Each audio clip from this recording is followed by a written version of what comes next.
안녕하세요. 방구석 김 사장입니다. 오늘 함께 나눌 얘기는 낮아진 소비자 물가지수 CPI와 연준의 리세션 언급입니다. 어제 미국 주식시장은 미국 소비자 물가지수와 연준의 FOMC 의사록 공개로 인해 크게 출렁였는데요. 도대체 그날 시장에 무슨 일이 있었는지 한번 알아보겠습니다. 이게 이제 그날 이거는 나스닥 종합지수 시간봉 차트입니다. 그래서 이제 1시간 단위로 표시된 차트인데 이때가 어제 저녁 9시 30분 소비자 물가지수와 근원 소비자 물가지수가 발표된 시간입니다. 이때 이제 발표되자마자 처음에는 이렇게 치솟았어요. 그 다음 이렇게 다시 하락하죠.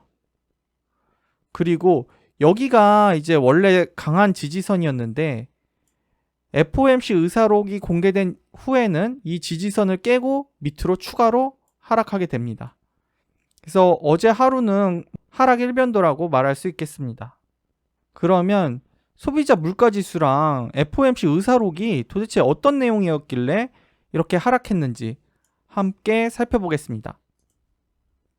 소비자 물가지수는 낮아졌지만 정확히 한국 시간으로 4월 12일 오후 9시 30분경 소비자 물가지수는 아래와 같이 발표되었습니다. 소비자 물가지수가 이제 전월 대비 0.1%, 예측치는 0.2였어요. 그러니까 예측치보다 낮게 나온 거죠. 그리고 전년 대비 5%, 예측치는 5.2%였으니까 예측치보다 낮게 나온 거죠. 그래서 CPI 자체는 낮게 나왔습니다. 그런데 근원 소비자 물가지수는 전월 대비든 전년 대비든 예측치랑 똑같이 나왔어요. 그래서 0.4, 5.6 이렇게 똑같이 나왔습니다. 그래서 일단은 이 헤드라인 소비자 물가지수가 예상치보다 크게 하락했다는 사실에 주식시장이 환호했던 거예요. 그래서 1% 가까운 급등이 나타난 것입니다. 이때 처음 봤을 때 이게 환호하고 이렇게 올라간 거예요. 그런데 문제가 생기죠. 이 상승세를 이어가지 못하고 다시 하락하게 됩니다. 왜 그랬냐? 인플레이션은 아직 살아있다. 이러한 급락의 원인은 헤드라인 CPI와 근원 CPI와의 차이, 그리고 유가 급등에 있습니다. 이거는 이제 CPI 세부 항목인데요. 식품, 그리고 에너지, 그리고 식품과 에너지를 제외한 상품, 이렇게 구분이 돼요. 이 중에서 지금 에너지가 감소했죠. 그러니까 헤드라인 CPI가 낮게 나온 건 에너지 가격이 되게 많은 영향을 미쳤다, 이렇게 우리가 볼 수가 있어요. 그런데 문제는 에너지 가격이 사실 저번 달까지만 해도 굉장히 낮았어요. 왜 그러냐면 사람들이 다들 그랬죠. 경기 침체가 온다, 위기다, 이런 얘기가 있다 보니까 유가가 계속 하락했었거든요. 그런데 그렇게 하락하던 유가가 언제 반등하냐? 바로 최근에 발표된 사우디와 오펙 플러스의 원유 추가 감산, 이거 이후로 지금 계속 원유가 상승하고 있어요. 게다가 여기다 더해서 러시아가 안 그래도 지금 감산 중인데 확인해 보니까 자기네가 감산한다고 한 것보다 40% 더 감산하고 있었던 거예요. 그러니까 예상보다 더 많이 감산을 하고 있었던 거죠. 그런데 헤드라인 CPI가 처음에 이렇게 낮게 나오니까 인플레이션이 꺾였다. 그러니까 안 그래도 지금 감산 때문에 유가가 상승 압력을 받고 있는데 그동안 경기 침체에 대한 공포 또한 유가 하락의 주요한 원인이었는데 경기 침체가 없으니까 유가는 더 떨어질 이유가 없는 거죠. 그리고 한 번 더 생각해보면 4월 달에 이렇게 유가가 상승했으니까 5월 달에 헤드라인 CPI는 높겠죠. 그러니까 이런 것들이 이제 뒤늦게 사람들이 깨닫게 된 거예요. 그러다 보니까 이렇게 올랐던 게 그대로 다시 하락하게 된 거죠. 게다가 변동성이 큰 에너지와 식품을 제외한 미국 경제 내의 실질적인 인플레이션 변화를 나타내는 것은 사실 근원 CPI예요. 코어 CPI라고 하죠. 코어 CPI는 오히려 전월보다 더 상승한 걸 볼 수 있어요. 이게 5.6, 5.5로 내려가는 줄 알았는데 다시 5.6으로 상승했죠. 그러니까 근원 CPI는 YOY 기준 근원 CPI는 실질적으로 하락한 게 아니에요. 오히려 올랐죠. 정리하자면 현재 헤드라인 CPI가 예상치를 하회한 것은 일시적인 현상이라는 거죠. 미국의 인플레이션은 여전히 잡히지 않고 있다는 뜻입니다. 두 번째, FOMC 회의록에서 리세션 가능성 언급. 또 하나의 악재는 FOMC 회의록이에요. 이게 이제 새벽 3시쯤에 공개됐는데 여기에는 코로나19 이후 처음으로 연준에서 경기 침체라는 언급을 했다는 그런 내용이 기록돼 있습니다. 이것 때문에 시장이 또 충격을 받은 게 있어요. 차트를 보시면 새벽 3시에 FOMC 의사록 공개된 다음에 지지라인 깨고 내려가죠, 바로. 이게 이제 연준에서 공개한 FOMC 자료인데 관심 있으신 분들 여기 링크 있으니까 들어가서 한번 보셔도 좋겠습니다.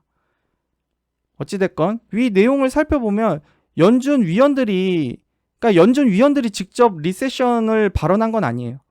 그리고 전체 회의록 내용 중에서 리세션은 딱 3번만 언급됩니다. 근데 어디서 언급되냐면 연준의 실무진들이 언급을 한 거예요. 연준 실무진 이 스태프들이 누구냐면 연준의 위원들 말고도 이 경제 연구하시는 분들이 있으실 거 아니에요. 그분들이 이제 스태프들인데 그분들이 이제 보고서를 정리해서 위원들한테 올리는 거예요. 어찌됐건 연준의 실무진들이 뭐라고 했냐면 올해 실질 GDP가 약화되고 노동시장이 식을 것으로 예상을 한 거죠. 게다가 현재 은행의 위기를 고려할 때 올해 말에 경기 침체가 시작될 것이며 2년간 지속될 것이라고 판단한다는 것을 알 수 있습니다. 이게 이 연준의 이 연구원들이 실제로 이렇게 얘기를 한 거예요. 이제 관련 내용이 여기 있습니다. 이게 뭐 그렇게 충격적인 얘기냐 하실 수 있는데 연준이 3월 FOMC를 진행했던 시기가 중소은행을 위한 구제금융 조치 이후예요. 그러니까 그러고 나서 의원들이 막 그랬잖아요. 은행 위기는 이제 가라앉았다. 은행 위기는 이렇게 가라앉았다. 그렇게 얘기를 하는데 연준에서는 아직 은행 위기가 끝난 것으로 생각하지 않는 거죠. 실제로. 자기들 내부에서도 아직 은행 위기가 끝나지 않았다고 생각하는 거예요. 만약 이게 진짜 끝났다고 구제금융 조치 한 번으로 끝났다고 생각했으면 이런 내용을 쓰지 않았겠죠. 그래서 이 은행 위기랑 관련해서 리세션이라는 단어가 2번 더 나오는데 되게 은행 위기에 민감하게 반응합니다. 은행 위기와 금융 위기로 인해 그러니까 은행 위기가 금융 위기로 이어져서 인플레이션과 경제 모두 악화될 수 있다. 금융위기 특성상 경기 침체가 더 오래 지속될 수 있다. 이렇게 얘기하고 있는 거죠. 개인적인 결론. 위 자료들을 통해서 미국의 인플레이션은 아직 꺾이지 않았다는 것과 은행 위기도 끝나지 않았다는 것을 우리는 알 수 있습니다. 이 두 가지 문제에 대한 해결책이 서로 상충되기 때문에 더 문제인 걸로 보이는데요. 사실상 인플레이션을 꺾으려면 긴축 정책을 펼쳐서 유동성을 흡수해야 돼요. 근데 문제는 현재 은행 위기 때문에 유동성을 흡수하게 되면 은행이 더욱 위기로 내몰린다는 거죠. 그렇다고 기준금리는 올리면서 은행을 위해 구제 금융조치를 취하면 이거는 상황이 이상하게 되는 거죠. 은행을 위한 구제금융 조치도 사실 따지고 보면 간접적으로 시장에 유동성을 공급하는 조치예요. 여러분들도 다 아시겠지만 사실 3월 13일 실리콘밸리 뱅크 파산 이후에 뭐 주식이든 뭐든 크게 상승했잖아요. 암호화폐도 그렇고. 그래서 이제 시장에는 그런 얘기도 있죠. 은행이 파산해야 주가가 오른다. 그게 사실 이런 것 때문이거든요. 은행 파산을 막으려고 구제금융 조치를 취한 게 그게 사실 간접적으로 유동성을 공급한 거나 다름이 없기 때문에 그게 자산시장을 끌어올리는 거죠. 그런데 이 와중에 지금 유가도 같이 상승하고 있죠. 그러면은 유가를 잡으려면은 긴축을 해야 되는데 긴축은 못하고 지금 이도저도 못하고 있는 상황이 되는 겁니다. 그러다 보니까 인플레이션을 못 잡을 확률이 더 높아지는 거죠. 투자자 여러분들도 지금 이 시장 상황이 복잡하고 어려운 만큼 이런 뉴스들을 잘 체크하시고 투자 판단에 이용하셨으면 좋겠습니다.